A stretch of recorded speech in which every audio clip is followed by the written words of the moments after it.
The quiet town of Riverstone was no stranger to shadows, but this time, those shadows brought danger that even the bravest feared to confront. Yet, amidst the chaos, one stubborn old man and his son stood as the town's unyielding protectors.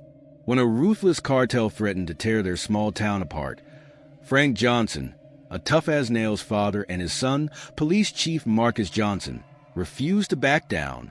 From dodging bullets to dismantling an empire of fear, they fought for their home with everything they had.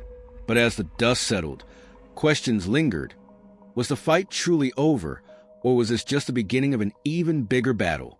Before we dive deeper into this gripping story, if you haven't subscribed to our channel Epic Story Moments yet, now is the perfect time.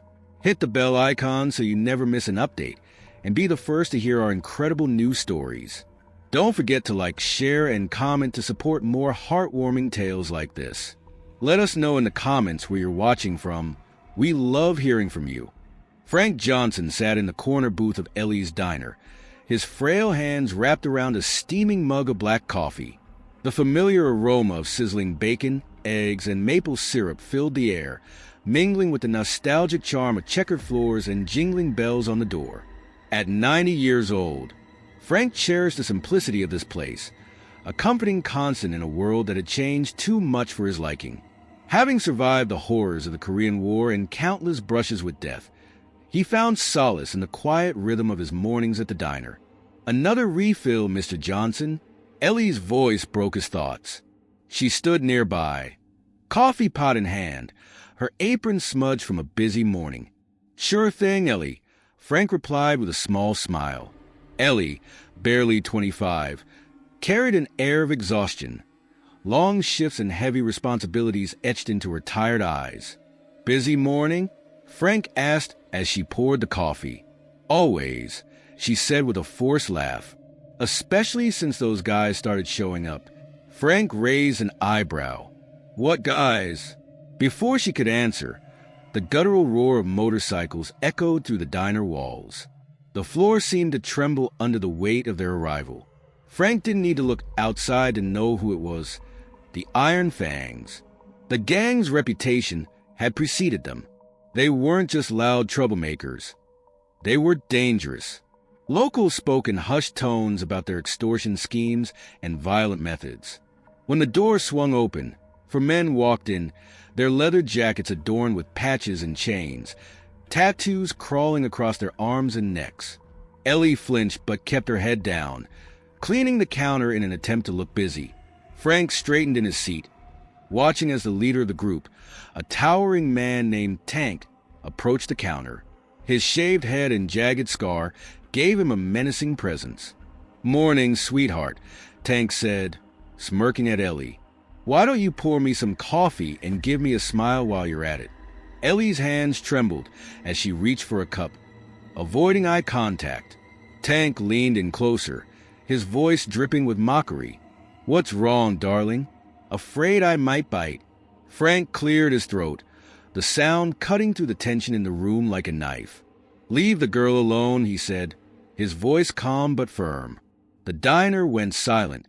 Tank turned slowly, his grin widening as he took in the sight of Frank, gray-haired, frail, wearing an old military cap. Well, Tank drawled. "Looks like Grandpa wants to play hero." Frank didn't flinch. "I said, leave her alone." One of the younger bikers, a wiry man with a snake tattoo coiling around his neck, stepped forward. "You got a death wish, old man."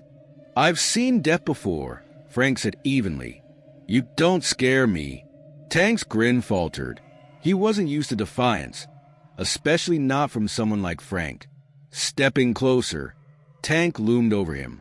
"You don't know who you're talking to, and you don't know who you're messing with," Frank shot back.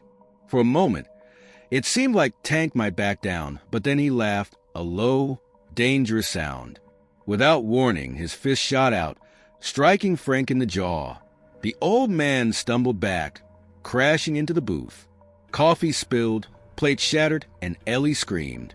Despite the pain and humiliation, Frank pulled himself to his feet, wiping the blood from his lip. Still standing, he said, his voice steady. Tank's smirk disappeared as he stepped forward, raising his fist again. But before he could strike, Ellie darted between them. "Stop," she cried, tears streaming down her face. "Just stop." Tank hesitated, lowering his fist but not stepping back. "Next time," he growled, glaring at Frank. "Stay in your seat, old man." With that, the gang sauntered out, the door jingling behind them. The roar of their motorcycles faded into the distance, leaving a heavy silence in their wake. Ellie knelt beside Frank, her hands trembling. "Are you okay?" Frank nodded, though his jaw throbbed and his pride stung worse than the pain. "I've had worse," he said quietly. But this wasn't a battlefield. It was his town, and he couldn't let it go. Reaching into his pocket, Frank pulled out his phone and dialed a number he hadn't called in years. "Marcus," he said when the line connected. "I need your help." There was a pause on the other end. "What happened, Dad?" "They messed with the wrong man," Frank replied, his voice steely with determination. Sitting in his recliner later that evening, Frank's mind replayed the events at the diner. The punch, the laughter, Ellie's frightened eyes. They all fueled the fire inside him. He had faced enemies armed with rifles and grenades. Yet here he was, humiliated by a gang of punks. The sharp knock at the door pulled him from his thoughts. "Dad!" Marcus's deep, commanding voice called out. Frank opened the door to find his son standing tall in his crisp police uniform, his badge gleaming. At 40, Marcus was a spitting image of his father. Sharp jawline, broad shoulders, and a presence that demanded respect. Marcus's dark eyes immediately zeroed in on the bruise forming on Frank's jaw. "What happened?" he asked, his voice tight with barely controlled anger. "It's nothing," Frank began. "That's not nothing," Marcus cut him off, stepping inside. "Who did this?" Frank sighed, sinking back into his recliner. "The Iron Fangs," he admitted. Marcus's expression hardened. "The Iron Fangs? The same gang I've been tracking for 6 months." Frank blinked. "You've been tracking them?" "Yes," Marcus said, crossing his arms. "They're involved in more than just intimidation. Drugs, stolen weapons, extortion, you name it. But this," he added, gesturing to Frank's bruise, "just made it personal." Marcus's jaw clenched. "Don't worry, Dad. They'll regret messing with you." Frank leaned back, watching the resolve in his son's eyes. For the first time that day, he felt a glimmer of hope. Frank's lips pressed into a thin line as he listened. "They're running free?" "Not for long," Marcus said, his voice firm. "I've been building a case, but it's slow. I need evidence. And the locals are too scared to testify." "They're not scared of me," Frank said, sitting up straighter. Marcus's jaw tightened. "Maybe not, but they should be scared of me." Later that evening, Marcus's car rolled into the nearly empty parking lot of the diner. The neon open sign flickered faintly, casting weak light on the cracked pavement. Inside, Ellie glanced up and immediately looked relieved when she saw Marcus in uniform. "Oh, thank God," she said, rushing over. "Marcus, you have to do something about those guys." Marcus held up a hand to calm her. "Tell me everything." Ellie's voice trembled as she described the punch, the threats, and how Tank and his crew had laughed as they left, promising to return when it's more fun. Her hands shook as she explained how the gang had been coming in more often, acting like they owned the place. "I've tried calling the police before, but nothing ever happens," she said, her voice breaking. "It'll happen now," Marcus assured her, his tone steely. At the station, Marcus spread the Iron Fangs file across the briefing table. Photos, reports, and evidence littered the surface. Detective Reed, his trusted partner, leaned over the table, flipping through the documents. "These guys are bad news," Reed said. "We've got reports of intimidation, vandalism, even a couple of suspicious fires, but no one's willing to testify." Marcus's jaw clenched. "They've built a reputation on fear." "What's our move, Chief?" Reed asked. Marcus's eyes hardened. We hit them where it hurts. Start pulling surveillance footage from every street corner and business they've touched. Cross-check it with our records. If we can't nail them for what they did to my dad, we'll take them down for something worse. And what about Tank? Reed asked. Marcus's eyes gleamed with cold determination. I'll handle him personally. The next morning, Frank was sitting on his porch with a cup of coffee when Marcus's squad car pulled up. Got any leads? Frank asked, setting his cup down. Plenty, Marcus said as he stepped out. But I need you to let me handle this. Frank raised an eyebrow. Let you handle it? Yes, Dad. I don't need you getting mixed up in this. They've already targeted you. Next time, it could be worse. Frank stood slowly, his gaze steady. I've been through worse, he said. I know, Marcus said, his tone softening. But this time, you're not alone. Frank studied his son, seeing the same determination he'd once had in his younger days. It made him proud, but it also worried him. Just promise me one thing, Frank said. What's that? Don't let anger make you reckless. Marcus nodded, but the fire in his eyes said it wouldn't be that simple. That afternoon, Marcus parked his squad car outside the Iron Fangs clubhouse, a converted auto shop on the outskirts of town. He didn't bring backup, not yet. This was personal. Tank and his crew were lounging outside, their bikes gleaming in the sunlight. Well, look who it is, Tank said, standing up. You lost, officer? Marcus didn't flinch. No, he said, stepping closer. But you are... Tank's smile faltered. Stay away from my father, Marcus said, his voice cold and sharp. You don't know who you're messing with, Tank replied, his eyes narrowing. Marcus leaned in. You'll find out. For the first time, Tank looked uncertain, but he quickly masked it with a grin. Careful, Chief. You might start something you can't finish. Marcus's expression didn't waver. Oh, I always finish what I start. Back at the station, Marcus leaned back in his chair, his eyes fixed on the file spread across his desk. The Iron Fangs weren't just a rowdy group of bikers causing petty trouble. They were involved in drug trafficking, extortion, illegal weapons, and now the assault of a 90-year-old veteran, his father. He clenched his fist as the image of Frank's bruised face flashed through his mind. Detective Reed stepped into his office, carrying a stack of papers and a USB drive. You're going to want to see this. Tell me you've got something, Marcus said. Reed dropped the stack onto the desk and plugged the USB into the computer. Surveillance footage from nearby businesses appeared on the screen. This one's from the gas station across the street from the diner, Reed said, clicking on a clip. The grainy footage showed Tank and his gang loitering outside their bikes just minutes before they entered the diner.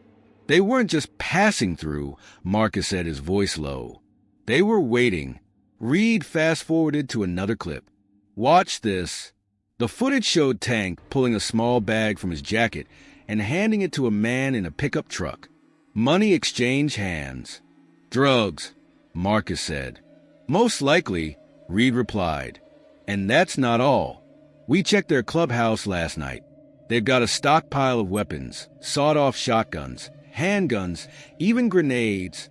Marcus's jaw tightened. These guys aren't just bullies. They're building an arsenal. Reed nodded. And we're outgunned unless we shut them down now. No, Marcus said, standing. Not yet. We don't have enough to bring them all in. If we rush this and it falls apart, they'll scatter, regroup, and come back stronger. So what's the plan? Reed asked. Marcus's lips curled into a grim smile.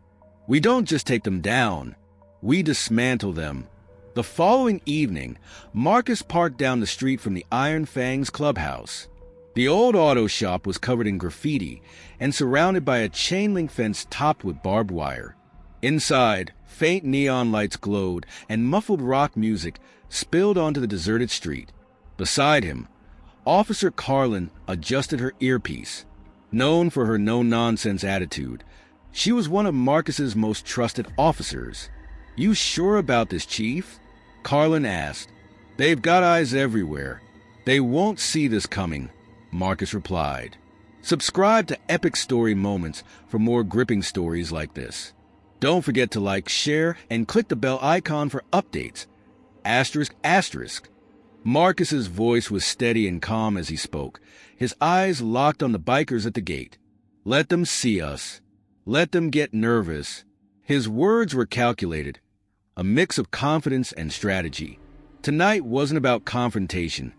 It was about laying the groundwork, sowing seeds of doubt in their enemies' minds. Marcus stepped out of the car, his posture upright, exuding authority, while Carla followed closely behind him. They approached the gate, and one of the bikers, a cigarette hanging loosely from his lips, sneered at them. "Well, look who's here," the biker mocked. "Didn't think you'd have the guts to show up again, Chief." Marcus casually rested his hand on the holstered gun at his side, his tone sharp but unshaken. "Funny, I was thinking the same thing about you." His response made the biker falter, the sneer slipping slightly from his face.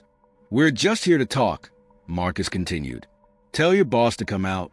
The biker hesitated, uncertainty flickering in his eyes, but after a long moment, he disappeared inside. Minutes later, Tank emerged. His leather vest hung open, revealing a chest full of tattoos that were as intimidating as the man himself. He exuded raw menace, his voice dripping with sarcasm. "Didn't expect to see you again so soon, Chief. What's the occasion? Missing your old man already?" Marcus's gaze didn't waver. He took a step forward, his voice firm and resolute. "You made a mistake, Tank, and now I'm here to fix it." Tank's grin widened, but the confidence in his eyes flickered. Big words for a cop who hasn't done a damn thing yet. Marcus stepped even closer, his face mere inches from Tank's. His voice dropped to a low growl, dripping with warning. "You've got 24 hours. Clear out, because next time I come back, it won't be for a chat." The grin disappeared from Tank's face, his expression hardening. He didn't respond. Marcus turned and walked away, but he could feel their stares burning into his back. Good. Let them stew in their paranoia. Meanwhile, at his house, Frank was busy taking precautions. The day had been spent fortifying his home, securing doors, installing additional locks, and setting up motion detectors in the yard. He even retrieved his old army knife from storage, its blade still sharp after all these years. Despite his age, his hands were strong and his resolve was unshakable. Ellie, his neighbor, stopped by with dinner, her face shadowed by worry. "Mr. Johnson, you need to let Marcus handle this. You shouldn't be doing this alone." Frank gave her a reassuring but firm look. "He's doing his part, Ellie. I'm doing mine. But what if they come back?" she asked, her voice trembling. "Then they'll regret it," Frank replied, his tone leaving no room for argument. Ellie sighed, knowing there was no changing his mind.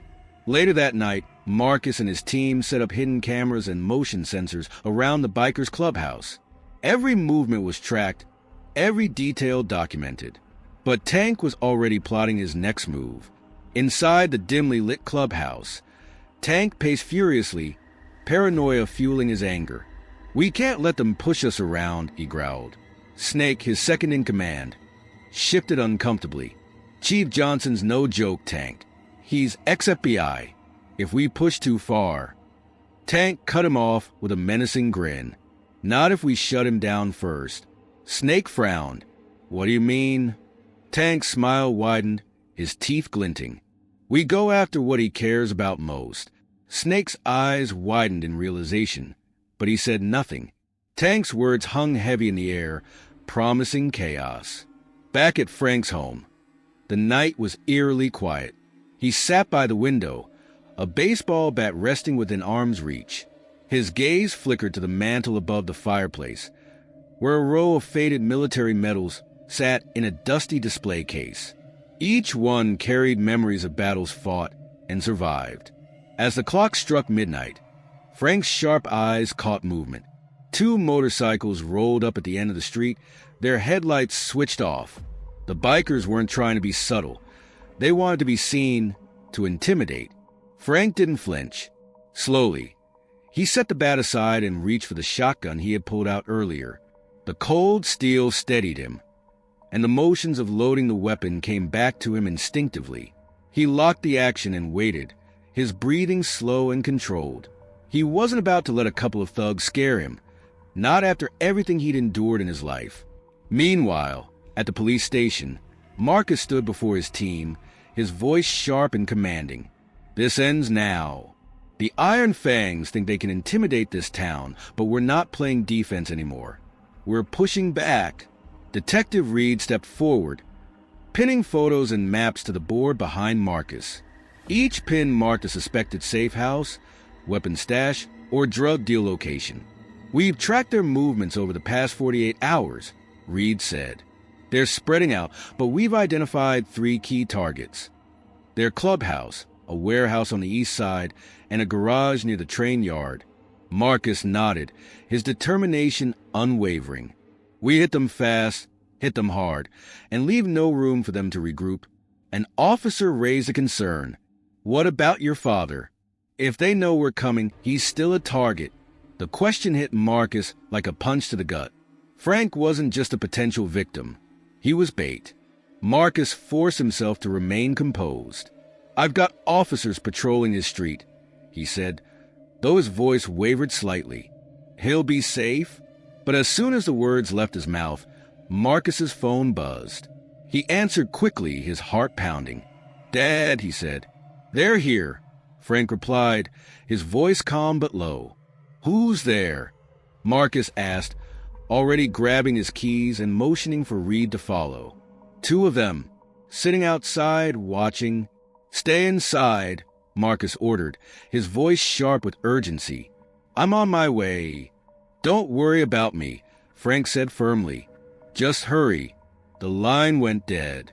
Marcus's car screeched to a halt in front of Frank's house minutes later, lights flashing. The bikers revved their engines and sped off into the night. "Idiots," Reed muttered, but Marcus wasn't listening. He sprinted up the front steps and burst into the house. "Dad," he called. Frank stepped out of the shadows, the shotgun still in his hands. "Took you long enough," he said, lowering the weapon. Marcus's expression hardened. "What the hell are you doing with that?" Frank didn't flinch. "Protecting myself." "Don't start lecturing me, Marcus. I know what I'm doing." Marcus opened his mouth to argue, but Frank's resolve silenced him. The old man had faced worse enemies in his time, and he wasn't about to back down now. Frank didn't flinch as the chaos of the night intensified. The echoes of a gunshot rang through the air, sending a chill through the tense silence. Marcus and Reed snapped into action, taking cover behind the patrol car. Frank instinctively crouched, his grip tightening on the shotgun as he scanned the shadows for movement. "Stay down," Marcus shouted to his father, his tone more commanding than before. His heart pounded, but his focus didn't waver. He signaled Reed to cover the left side, while he moved toward the right, his weapon steady in his hands. The source of the gunfire became apparent as Tank stepped out from the shadows, holding a smoking pistol. His face was twisted with anger and defiance, his heavy boots crunching on the gravel as he moved closer.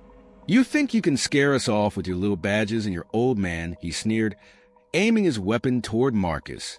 Before Tank could take another step, Frank stood tall on the porch, his shotgun aimed directly at the biker leader. "Drop it, Tank," he said, his voice calm but firm. "You're outnumbered and you know it." Tank hesitated, glancing between Frank and Marcus. The flashing lights of additional squad cars approaching in the distance added to the pressure. Still, he didn't lower his weapon. "This isn't over," Tank growled. "You can't protect him forever."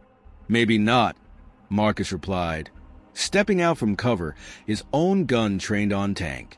"But tonight, you're not the one calling the shots." Tank's bravado faltered as the officers began to close in.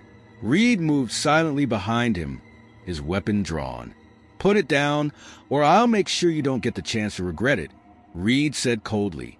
Realizing he was cornered, Tank finally dropped his gun, the clatter of metal against the pavement breaking the tension. Officers swarmed in, handcuffing him and the remaining bikers. Marcus exhaled deeply, lowering his weapon as he turned to check on his father. Frank stood steady on the porch, his expression unreadable as he watched the officers take Tank away. "Told you I could handle it," he said, a faint smile tugging at the corners of his mouth. Marcus shook his head, half amused, half exasperated. "You shouldn't have had to, Dad," he said, climbing the steps to join him. "But you did good. Real good." Frank chuckled, setting the shotgun down against the wall. "Well, I figured I'd save you the trouble of cleaning up too much of my mess."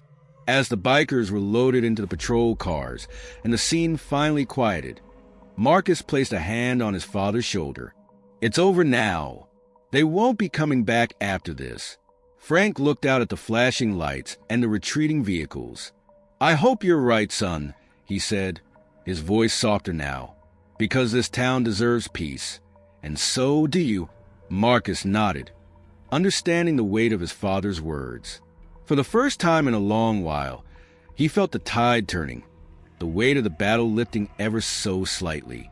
The two of them stood there, side by side, watching as the night's chaos gave way to the promise of a quieter tomorrow. It wasn't the end of their fight, but it was a victory, one they wouldn't soon forget. If you enjoyed this story, don't forget to like, share, and subscribe to Epic Story Moments for more engaging tales. Hit the bell icon to stay updated on our latest uploads, and let us know your thoughts in the comments below. Marcus didn't wait for an answer. He clenched his fists, frustration simmering beneath his controlled exterior. The gang member smirked, blood trickling from a cut on his lip. "You think you've got us? You don't even know the half of it." Marcus pushed him into the hands of another officer and turned to Carla. "We need eyes on Tank now. Lock down every route out of town." Back at the station, Marcus worked tirelessly, his mind racing. Tank's escape wasn't just a coincidence. Someone had tipped him off, and the list of suspects was growing shorter by the minute. Reed walked in, his face grave. "We've got a problem," Reed said, tossing a file onto the desk. Marcus opened it and scanned the contents. Surveillance footage showed a black SUV picking up Tank an hour before the raid. The plates were fake, but the vehicle matched one registered to a known associate of Councilman Crane. "He's protecting them," Marcus muttered. Reed nodded. "Or using them. Either way, Crane's deeper in this than we thought. If we don't move fast, Tank's going to disappear, and with him, any chance of taking down the cartel." Marcus's jaw tightened. "Then we make sure he doesn't."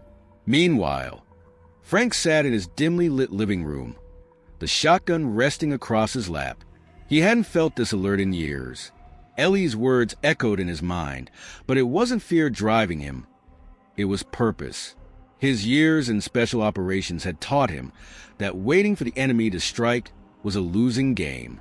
If Marcus and his team were taking the fight to the cartel, Frank wouldn't sit idly by. The sound of footsteps outside snapped him to attention. He moved silently to the window and peered out. A shadow shifted near the tree line. Frank's grip tightened on the shotgun as he eased the door open. "Who's there?" he called out, his voice steady. A figure stepped into the porch light. It was Ellie, clutching a flashlight and looking visibly shaken. "Frank, something's wrong," she whispered. "I saw two men parked near the edge of town. They've been there for hours, watching." Frank frowned. "Get inside."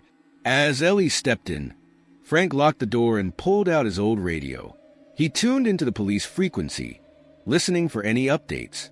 What he heard sent a chill down his spine. "All units be advised. Suspects matching Tank's description spotted near the train yard. Proceed with caution." Frank set the radio down and looked at Ellie. "Stay here. Don't open the door for anyone but me." "Frank, what are you doing?" Ellie asked, fear evident in her voice.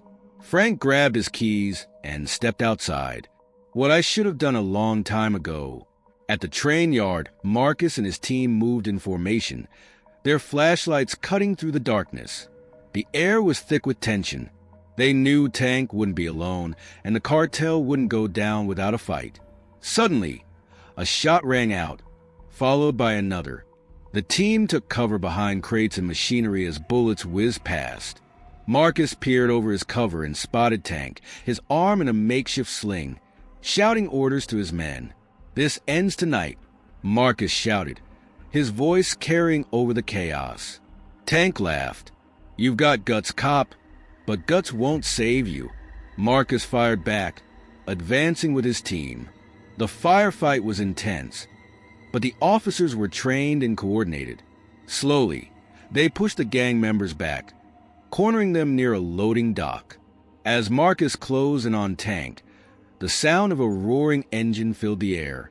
A truck barreled to the train yard gates, heading straight for the officers.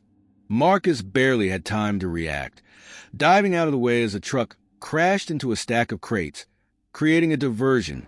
Tank used the chaos to make a break for it, but he didn't get far. As he rounded a corner, he found himself face to face with Frank, the older man standing firm, his shotgun aimed squarely at Tank's chest. "It's over," Frank said, his voice cold and steady. Tank smirked. "You don't have it in you, old man." Frank's eyes hardened. "Try me." Before Tank could make a move, Marcus appeared behind him, his gun drawn. "Drop it, Tank. You're surrounded." Realizing he was out of options, Tank raised his hand slowly. Marcus moved in, cuffing him as Frank lowered his shotgun. "You okay, Dad?" Marcus asked, glancing at Frank. Frank nodded, his expression unreadable. "Just doing my part." Back at the station, the interrogation room was silent as Tank sat cuffed to the table, his bravado fading. Marcus leaned in, his tone firm but calm. "You've got one chance to make this easier on yourself. Who's pulling the strings?" Tank hesitated, then smirked. "You'll never touch them. They're untouchable."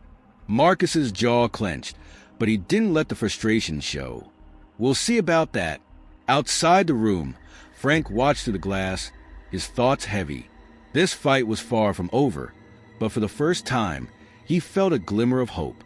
Together, he and Marcus had taken the first step in dismantling the cartel's grip on their town. The next morning, as the sun rose over Riverstone, Frank sat on his porch, the weight of the night finally settling. Marcus joined him, 2 steaming cups of coffee in hand. "We'll get through this," Marcus said, handing a cup to his father. Frank took a sip and nodded. "Yeah, we will. One step at a time." The town was quiet again, but this time it wasn't planning or plotting. It was healing. And for Frank and Marcus, that was enough. Frank stiffened as he heard Tank's voice growl through the speaker. "Hello, old man." Frank's grip on the phone tightened. "What do you want?" he asked, his voice cold and steady. "You took something from me," Tank said menacingly. "Now I'm taking something from you." Frank's blood ran cold. "What are you talking about?" "Your son," Tank said with a sinister laugh. "Enjoy your last night with him." The line went dead. Without hesitation, Frank grabbed his shotgun and car keys, determined to protect his son at any cost. He stormed out the door, his mind racing with anger and fear. Meanwhile, Marcus was in his squad car when his radio crackled with Chief Carl's panicked voice. Shots fired near the train yard. "We've got casualties." Marcus's heart sank. "Is it Tank?" he asked. "We think so," Carl replied. "But there's more." Frank's truck was spotted heading in that direction. Marcus's stomach churned. "No," he whispered. "Dad, what did you do?" Frank's old truck rattled along the cracked roads toward the train yard. The night was heavy with tension, but Frank's resolve was unwavering. His shotgun sat beside him like an old ally, ready for the fight ahead. His mind replayed Tank's words, fueling his fury. They had crossed the line by threatening his son, and Frank wasn't about to let them get away with it. As he neared the train yard, Frank killed his headlights and parked behind a pile of scrap metal. The faint flicker of firelight illuminated the area between the rusted freight cars and abandoned storage containers. Voices barked orders, and motorcycles rumbled in the distance. Frank moved like a shadow, his military instincts kicking in. He counted 7 bikers unloading crates and stacking weapons. He spotted Snake, one of Tank's lieutenants, barking orders. Tank wasn't there yet, but Frank knew he would show up soon. From the cover of darkness, Frank aimed his shotgun. The blast shattered the night, and Snake screamed as he dropped to the ground, clutching his knee. The other bikers spun around in confusion, their shouts echoing through the yard. Frank didn't wait. He melted back into the shadows, reloading as he moved. Marcus's cruiser screeched to a halt just outside the yard. He jumped out, weapon drawn, as more gunshots erupted from within. His heart pounded as he shouted, "Dad!" But his voice was drowned out by the roar of approaching motorcycles. Marcus ducked behind cover, his radio crackling. "Where's my backup?" he demanded. 2 minutes out, came the reply. Marcus gritted his teeth. "Not fast enough," he muttered, steeling himself for what was to come. Inside the yard, Frank worked his way toward Marcus, taking cover behind stacks of wooden pallets. He spotted his son through the chaos and whispered, "Marcus." Relief flashed across Marcus's face before it was replaced by frustration. "Dad, what the hell are you doing here?" "Saving your ass," Frank replied, sliding into cover beside him. "This isn't a joke," Marcus hissed. "They'll kill you." "Then I'll take a few of them with me," Frank said, cocking his shotgun. Marcus stared at his father, torn between anger and admiration. He handed Frank a spare sidearm. "Stay behind me," Frank smirked. "You'll never get rid of me that easy." The roar of another motorcycle broke through the chaos. Tank had arrived, his injured shoulder bandaged, but his rage palpable. He jumped off his bike, barking orders. "Burn it down!" Several bikers lit Molotov cocktails, their flames casting eerie shadows.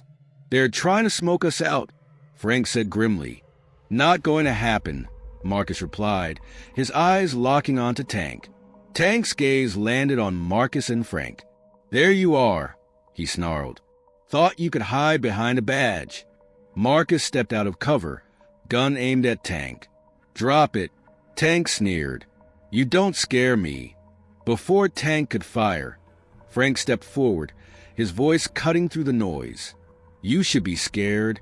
Tank blinked, caught off guard by the old man's audacity. Frank didn't hesitate. He fired, the bullet grazing Tank's arm and sending him stumbling back.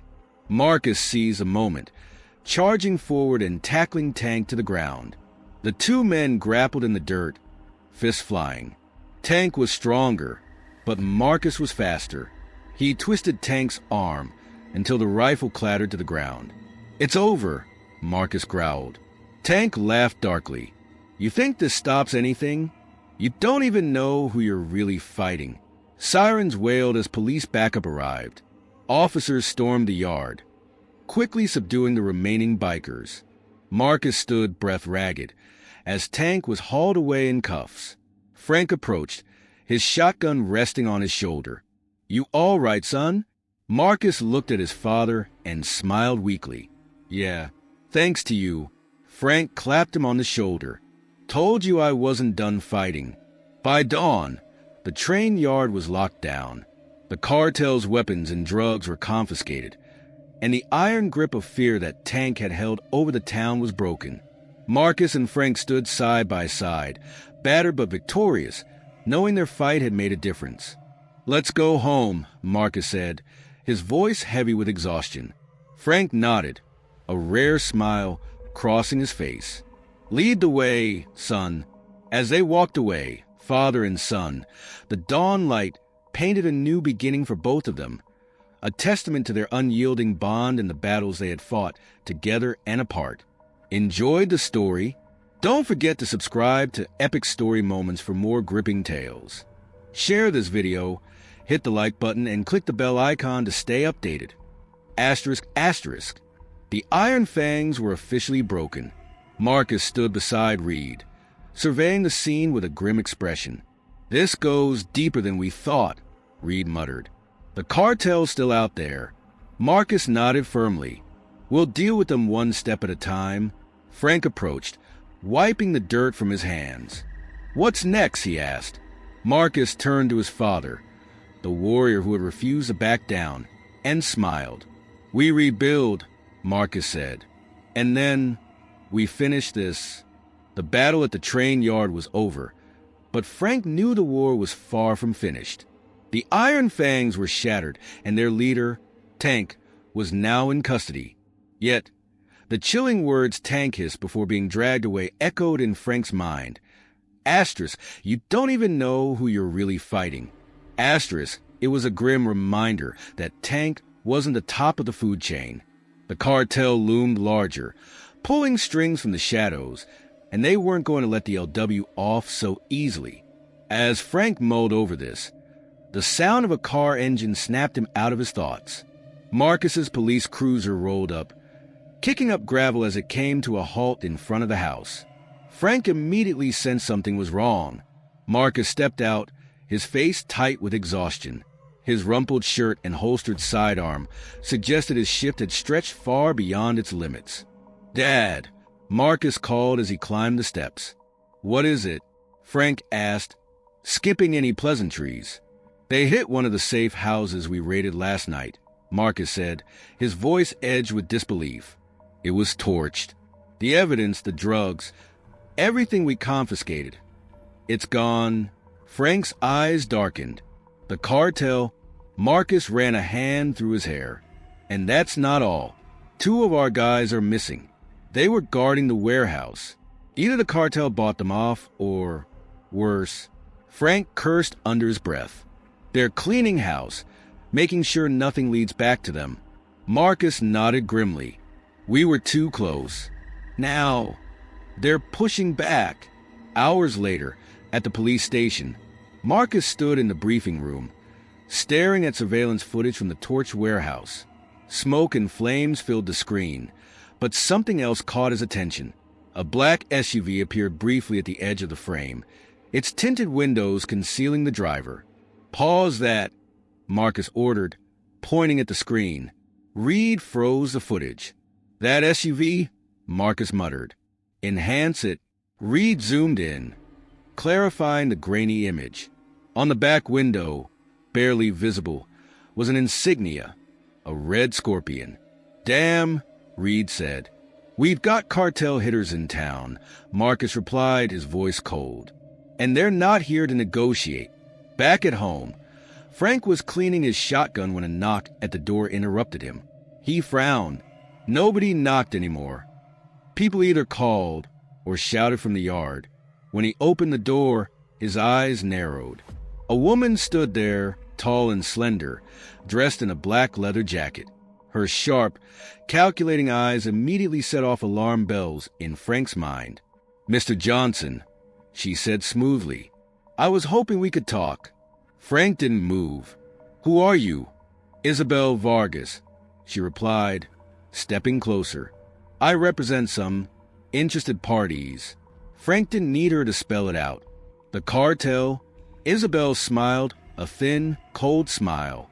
You're smarter than most.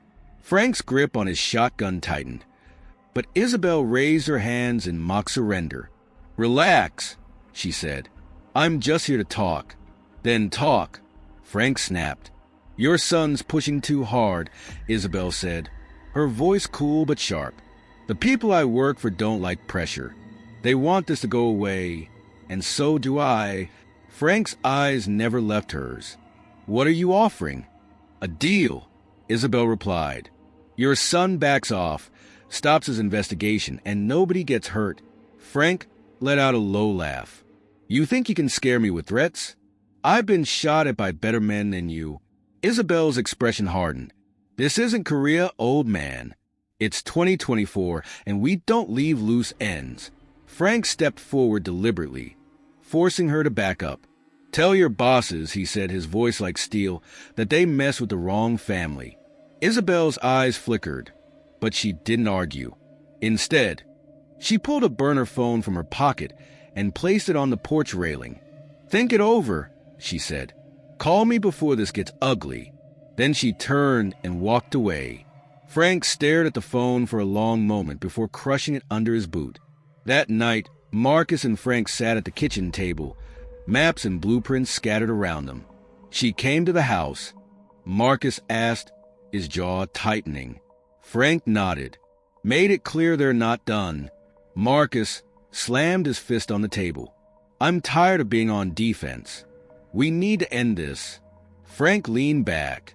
"Then we draw them in." Marcus frowned. "How?" Frank's eyes gleamed. "We make them think we're scared, like we're giving up. Set up a fake evidence drop at the old steel mill. Leak the location. Make it look like we're stashing everything we have left there. And when they show up," Marcus asked. Frank's smile was cold. "We make sure they don't leave." The next morning, Marcus leaked the location of the evidence stash through a corrupt informant. By nightfall, the bait was set. Frank, Marcus, and a small team of officers took up positions inside the mill. The air was thick with dust and the scent of rust. Frank sat on a crate, shotgun in hand. "You ready for this?" Marcus asked. Frank smirked. "Are they?"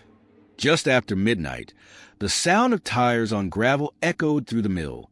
Frank peered through a crack in the wall and spotted 3 SUVs, at least 10 men armed with assault rifles.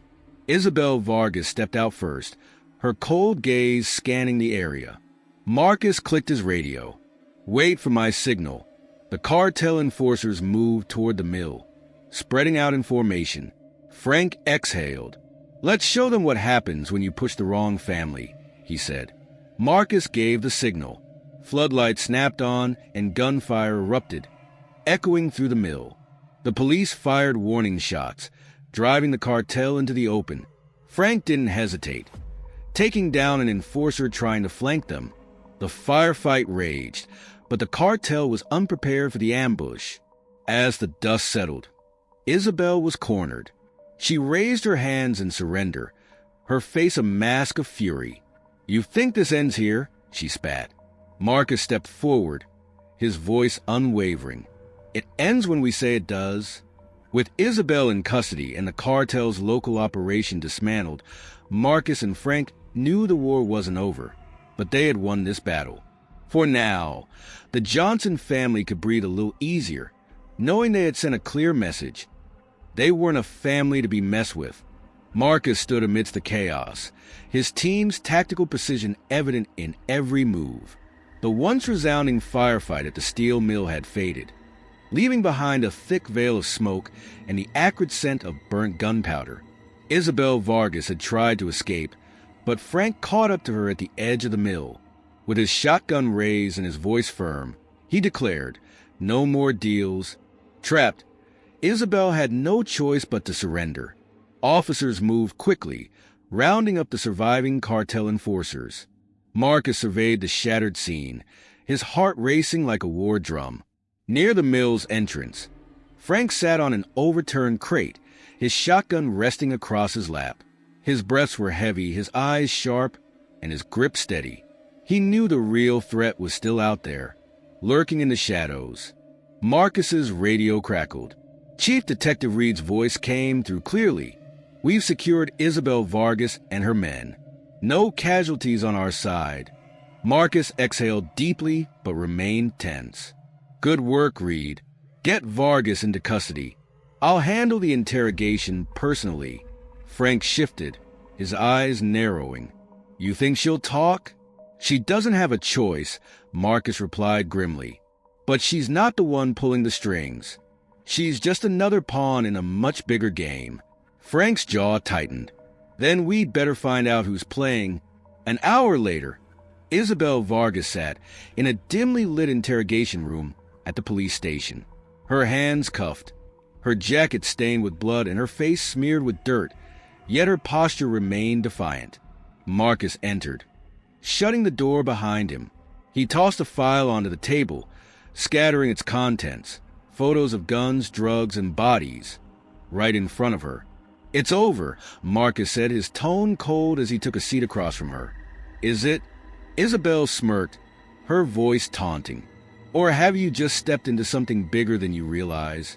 Marcus leaned forward, his gaze unflinching. Bigger? You mean your cartel boss? The one who left you here to burn while he made his escape. Her smirk wavered for a fraction of a second, but she quickly recovered. You don't understand how this works. You win a battle, but the war never ends. Cut off one head, and another grows back. Not this time. Marcus pulled out a photo of Tank, a known cartel enforcer, now in handcuffs. Your biker buddy is already singing. He's given us names, routes, and even the dirty politicians who helped your operation thrive in this town. For a brief moment, panic flashed in Isabel's eyes before she masked it with indifference. You think locking me up solves anything? They'll send someone worse. And next time, you won't see them coming. Marcus's expression remained steely. Then we'll be ready. Outside the interrogation room, Marcus debriefed Reed and Carla. She's stonewalling, but she's scared. I can feel it. Should we push harder? Reed asked. Not yet, Marcus replied. Let her stew. Before he could say more, Carla's phone buzzed. She answered it, her face turning pale. What is it? Marcus pressed.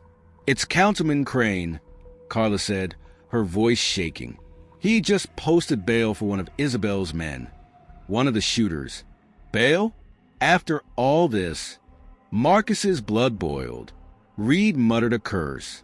We knew Crane was dirty, but this? He's openly protecting them now. Frank appeared, his expression grim. So, the politicians are in on it. Looks like it, Marcus said, his voice firm. But I'm done playing by their rules. Later that night, Marcus and Reed parked their car in the shadows outside Jeffrey Crane's sprawling estate. The mansion loomed like a fortress, its golden lights illuminating the massive windows. You sure about this? Reed asked as Marcus adjusted his bulletproof vest. I'm sure, Marcus replied. Frank's voice crackled over the radio. Black SUVs just pulled into the driveway. It's the cartel. Marcus clenched his jaw. They're cleaning house. If Crane flips, they'll silence him first. We can't let that happen, Reed said, checking his weapon. The two crept toward the mansion's back entrance, slipping past the hedges. Inside, the air was tense. Muffled voices echoed from upstairs. Crane's panicked pleas and another voice, low and menacing. You think you can just walk away? The cartel enforcer growled. You took our money, and now you're a liability. I can fix this. Crane stammered, his voice trembling. I just need more time. No more time, the enforcer hissed. Marcus burst through the door, gun drawn. Dropped the weapon. The enforcer spun, aiming his gun, but Marcus fired first. The bullet struck the man's shoulder, sending him sprawling. Crane fell back, shaking as Marcus grabbed him by the collar. You're coming with me, Marcus growled. You don't understand, Crane pleaded. They'll kill me. Not if we take them down first. Outside, Frank spotted two more cartel enforcers moving toward the house. We've got backup, he barked into the radio. Move, Marcus shouted as he pushed Crane toward Reed. Frank held his ground, firing warning shots that sent the enforcers ducking for cover. Bullets ricocheted off the walls as Marcus and Reed sprinted toward their car with Crane in tow. Sirens wailed in the distance as backup finally arrived, swarming the property and scattering the cartel men. Frank lowered his shotgun, his breathing steady but heavy.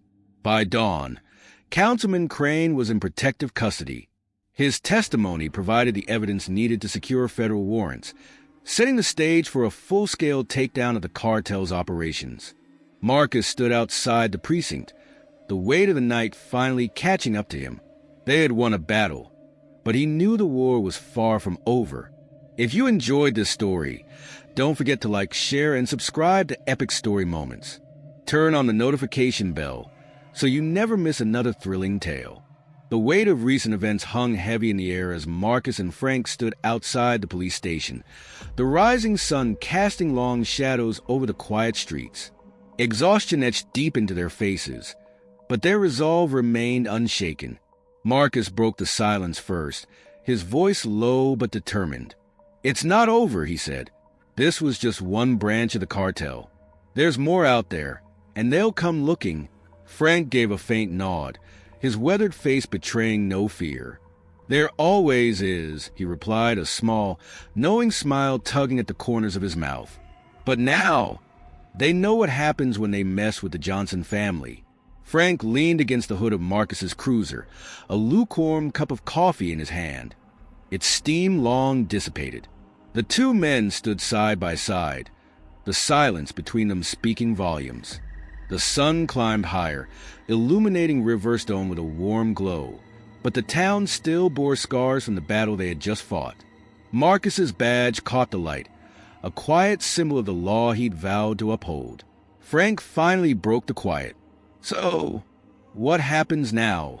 Marcus exhaled deeply, his gaze fixed on the station's entrance as Councilman Crane was escorted into an unmarked federal van. "We wait," Marcus said, his voice steady. "The feds will take it from here. Crane's testimony should be enough to shut down the cartel's operations, at least for now." Frank's eyes narrowed slightly, his face unreadable. "For now," he repeated, his tone skeptical. He had seen enough of the world to know that victories like these were rarely permanent. The steel mill was still swarming with federal agents, cataloging crates of illegal goods, guns, drugs, and cash, that would serve as irrefutable evidence. Marcus had spent hours overseeing the operation, yet his thoughts kept drifting back to his father. Frank had faced it all without flinching, the gunfire, the threats, the chaos. Marcus had always known his father was tough, but this ordeal had shown him just how extraordinary Frank truly was. It wasn't just courage. It was an unyielding sense of duty and love for the town he called home. That evening, Marcus drove Frank back to the house they both knew so well. As Frank stepped out of the cruiser, he paused on the porch, his gaze lingering on the familiar wood he had defended so fiercely. "Feels strange," he muttered, stepping inside. "What does?" Marcus asked. Following him in, Frank set his shotgun back in its usual spot, its presence now more symbolic than practical. "Not looking over my shoulder," Frank said, pouring himself a fresh cup of coffee. "I guess I got used to the fight." Marcus smiled faintly, leaning against the doorframe. "You don't have to fight anymore, Dad. It's over." Frank turned to face his son, his eyes sharp and unyielding. "You sure about that?" Marcus hesitated, the words catching in his throat. He wanted to offer reassurance, to tell his father that the danger was gone for good, but deep down he knew better. "No," Marcus admitted quietly.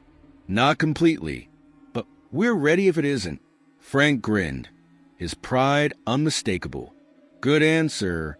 The days that followed were a time of healing for Riverstone. Diana's diner reopened with fresh paint, its cheerful colors masking the memories of darker times. Tom Mason's hardware store replaced its shattered windows, and the townsfolk began to reclaim their lives. Smiles returned to faces, and laughter filled the streets once more. The shadows that had loomed so heavily over the town were beginning to lift. Frank saw it all as he walked down Main Street, his boots scuffing the pavement. Neighbors greeted him warmly, their gratitude evident in every handshake and nod.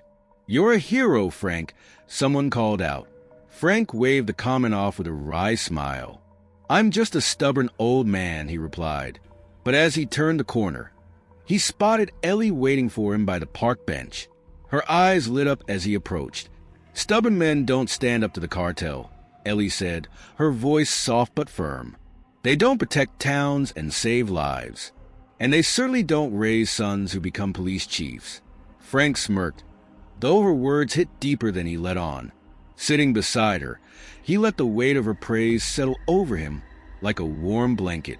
2 days later, the federal agents packed up and left, taking with them the cartel enforcers and the mountains of evidence needed to dismantle their operation. Riverstone was no longer a battleground, but a peaceful town beginning to heal. Frank took one last walk through its quiet streets, watching children ride their bikes and shopkeepers tend to their storefronts. This was why he had stayed all these years. Not for the land or the buildings, but for the people. They were his reason, his purpose.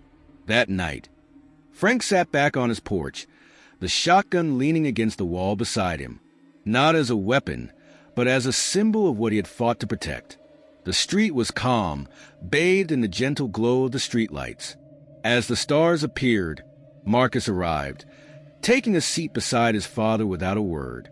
They didn't need to talk. The fight was over, and for now they had won. But Frank knew trouble always had a way of finding its way back. When it did, the Johnson family would be ready.